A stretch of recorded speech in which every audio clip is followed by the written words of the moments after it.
A pergunta do Pasqualino, né? Pasqualino. Então, Pasqualino, a esquizoanálise não existe como escola. Eu acho que isso foi uma ótima decisão, né? Uma escola esquizoanálise. Para mim, hoje, eu posso dizer, porque eu pratico, eu tenho consultório. Eu clinico há mais de, sei lá, desde 73, faz muito tempo, né?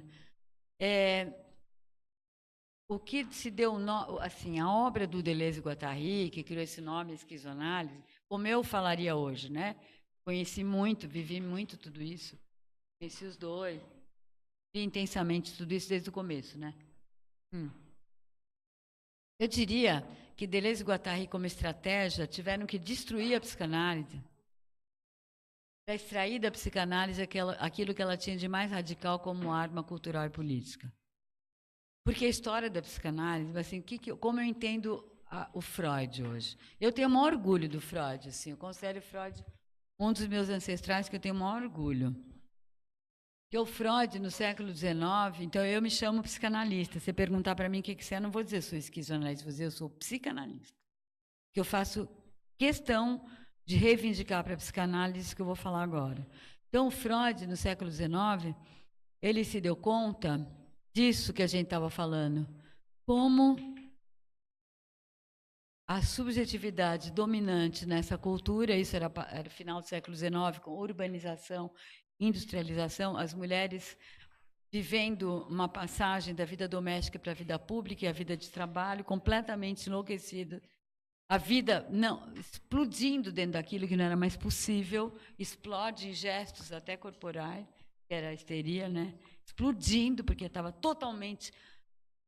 Era impossível fazer aquela passagem daquele jeito, vivendo naquele esquema da família vitoriana e tudo, né? E ele se deu conta, o que ele chamou de neurose, que a neurose era a patologia desse regime político, sociocultural, aí, colonial, capitalista e tal. Porque a neurose é exatamente a dissociação, a nossa dimensão enquanto vivo, né? Então, ele entendeu que essa é uma patologia civilizatória, uma patologia daquela cultura, e que se apresentou com mais veemência no corpo das mulheres. E ele começou a trabalhar tudo isso, a teorizar, a clinicar, a ouvir isso, levar isso em consideração como uma coisa muito importante. Assim, eu não acho que quer dizer, do meu ponto de vista, o Freud não fez só uma revolução dentro da psiquiatria e da medicina. Ele fez uma revolução na nossa concepção de política. Ele fez uma intervenção na cultura e na política. Porque intervindo no modo de subjetivação dominante, que ele chamou de neurose, que é estruturado segundo o complexo de Édipo, isso que lá não interessa, né? Ele estava intervindo neste plano. E muitos dos textos dele, ele sabe disso, ele diz. Mas ele é um homem da época dele, final do século XIX. Em muitos outros textos, ele volta tudo para trás. E ele acha que o Édipo e a neurose é um modo universal de existência, ele perde essa dimensão.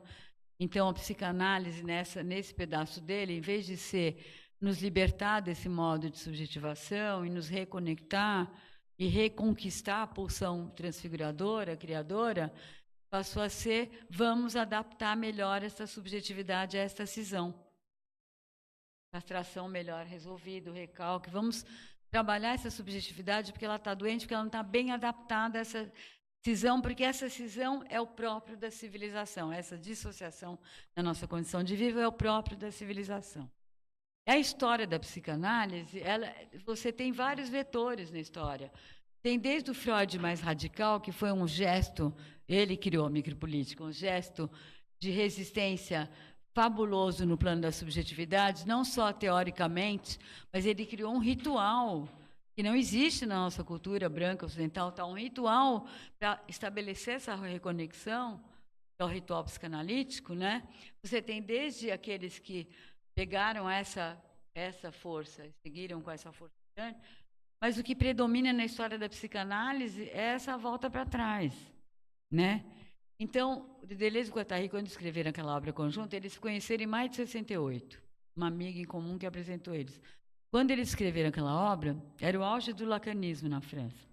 E o lacanismo na França, nada contra Lacan tem contribuições. Lacan tem também essa e aí a gente pode falar em contradição, viu? amigo argentino, ele tem essas contradições, ele tem uma coisa mais, muita coisa que eu falei hoje, você vai encontrar no Lacan de um jeito incrível, que às vezes eu descubro, nem sabia, ele descobre coisa que eu nem li, que eu descubro, sabe? E tem um outro lado, né? Por exemplo, o Lacan, em algum momento, resolveu dissolver a escola, porque estava todo mundo papagaiando Lacan, como eles fazem muito na América Latina, né? Pegou e resolveu dissolver a escola para parar com isso.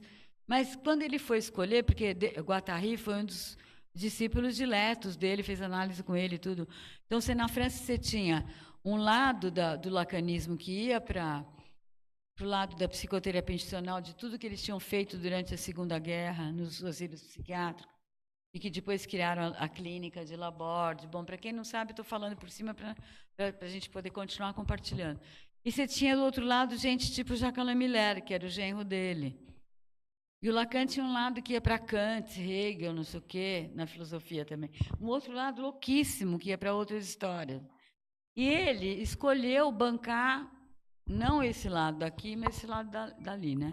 Porque o Lacan também tinha outras questões, ele era muito vaidoso, a obra dele foi muito poderosa, ele também era um cara que gostava muito de grana, de poder, como todos nós, né? Tem vários lados, e ele escolheu peitar e passar o bastão para esse lado, Jacques Alain Miller, e não para esse lado que estava levando a psicanálise. Bom, então, assim, o que eu entendo? Que o modo como Deleuze e Guattari sentiram que deveriam agir estrategicamente face ao que estava acontecendo com a psicanálise na França, naquele momento, e no mundo, era ser extremamente agressivo, coisa que eu não sei ser, né? Sabe, tipo assim, pau na mesa, destruir assim para não sobrar pó, e tão poderosamente, assim, que era difícil não sucumbir ao fascínio daquilo, foi tão poderoso que o Lacan, como palavra de ordem para a escola dele, e a palavra de ordem, não sei se vocês sabem que ele deu, foi não toca no assunto, porque a indiferença é a melhor estratégia. Isso é muito perigoso. Então, assim, ali precisou dar um outro nome, não é psicoanálise, porque psico está do lado de cada sujeito, né? Mas a psicanálise era muito mais que isso, estava introduzindo inconsciente. É esquizoanálise.